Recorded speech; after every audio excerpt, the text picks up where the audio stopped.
ఏమండి ఏమో పెళ్ళై 2-3 నెలలైంది కదా ఇంకా ఒట్టి మనిషిగానే ఉన్నావేమిటమ్మా నాకు శుభవార్త ఎప్పుడు చెప్తావు అని అడుగుతున్నారు నాన్నగారు.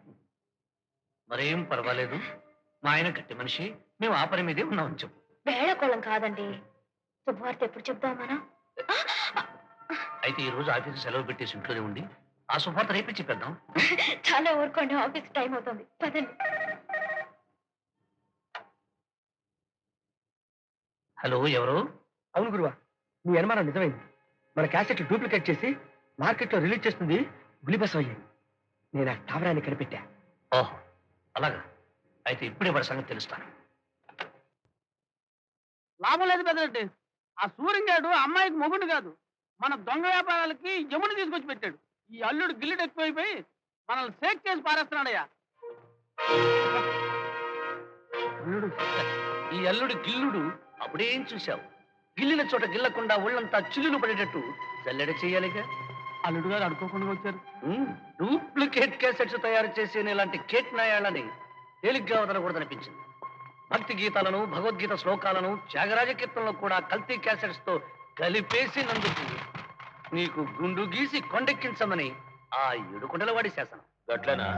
నువ్వు వీడకెళ్ళి బయటకు పోయినప్పుడు కదా. ముందు నీకు గుండు గీయించి నిన్ను టుకడలు చేసి ఆ తర్వాత 7 కొండల వాడి సంగతి చూస్తా.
సత్యం, మామయ్యకి ఏమైంది? ఇంతకాలం తనకు తెలియకుండా కంపెనీలో జరుగుతున్న మోసాన్ని తెలుసుకుని షాక్ తిన్నారు. గుండె నొప్పితో బాధపడుతున్నారు.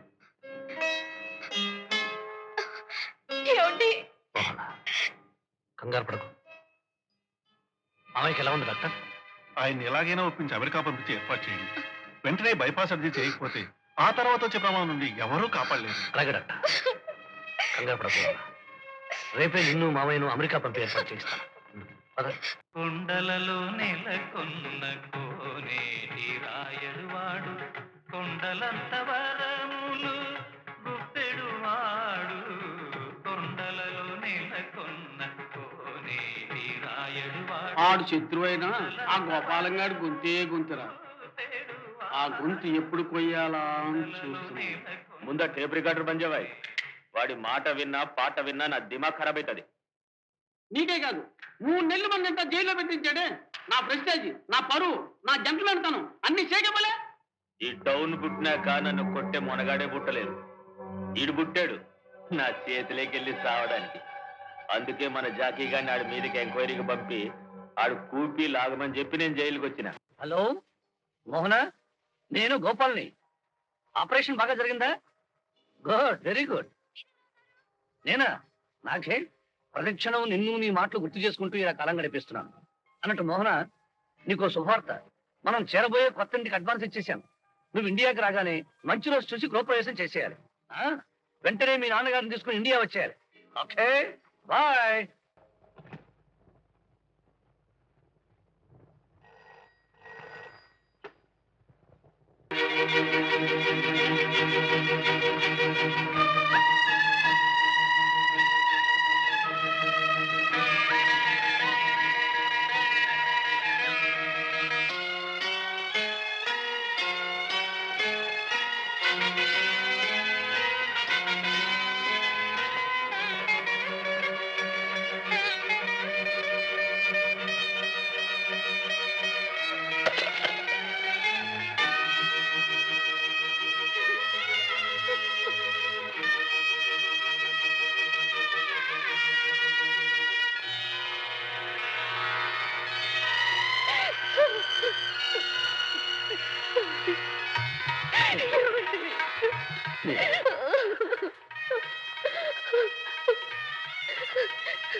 ఏమిటి? నేను మళ్ళీ మిమ్మల్ని కలుస్తాను నమ్ముకోలేదు. నీలా, మిమ్మల్ని చేరుకుంటానని ఊహించలేదు. ఈ తాళి పట్టే మళ్ళీ మనల్ని కలిపింది. సౌభాగ్యవతిగా బ్రతికే అదృష్టాన్ని నాకు కల్పించింది.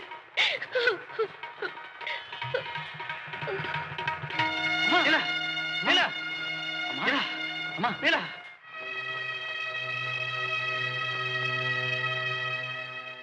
బాబు, నిజానికి ఇది ఆమెకు పునర్జన్మ. 6 నెలల క్రితం సూర్య నమస్కారం చేసుకుందామని గోదావరి ఒడ్డుకు వెళ్ళాను. చావుతో పోరాడుతున్న నీలాంబరి నీటిలో ఒడ్డుకు కొట్టుకొస్తూ కనిపించింది.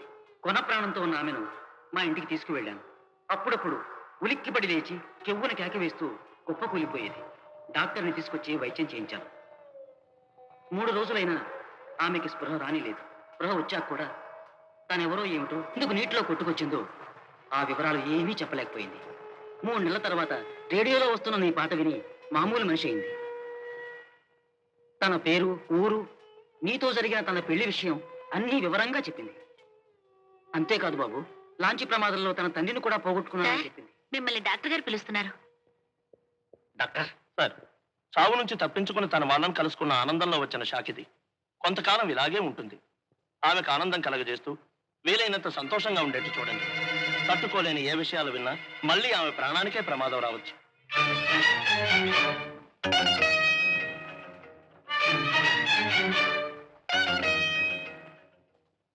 ఎక్కడొదయించావురా భాస్కర?